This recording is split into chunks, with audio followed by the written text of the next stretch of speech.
அஸ்ஸலாமு அலைக்கும் வரஹ்மத்துல்லாஹி வபரகாத்துஹு. நான் உங்கள் ஜன்னத்துல் ஃபிர்தௌஸ். இது உங்கள் ஜன்னத்துல் நிஷா பயான்.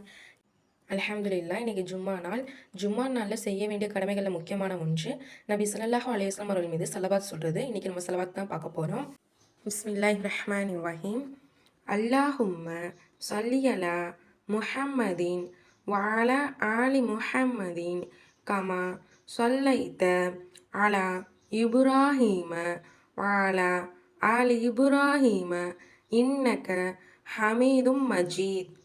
அல்லாஹும்ம பாரிக் அலா முஹம்மதின் வஅலா ஆலி முஹம்மதின் கமா பாரக்த அலா இப்ராஹீம வஅலா ஆலி இப்ராஹீம இன்னக ஹமீதும் மஜீத். இதனுடைய பொருள், இறைவா, இப்ராஹிம் அலைஹிஸ்ஸலாம் அவர்களுடைய குடும்பத்தாருக்கு நீ கருணை புரிந்ததை போன்று முஹம்மது நபி ஸல்லல்லாஹு அலைஹி வஸல்லம் அவர்களுக்கும் அவருடைய குடும்பத்தாருக்கும் நீ கருணை புரிவாயாக.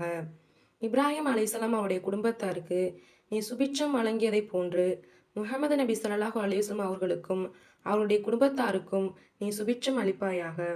நிச்சயமாக நீயே புகழுக்குரியவன், பெருமைக்குரியவன். அறிவிப்பவர் அபூ ஹுரைரா ரலியல்லாஹு அன்ஹு. நூல் முஸ்லிம் 687. இது போன்ற நிறையா துவாக்களை தெரிஞ்சுக்கிறதுக்கு ஜன்னத்துல் நிஷா பயானை சப்ஸ்கிரைப் பண்ணுங்கள். அஸ்ஸலாமு அலைக்கும் வரஹ்மத்துல்லாஹி வபரகாத்துஹு.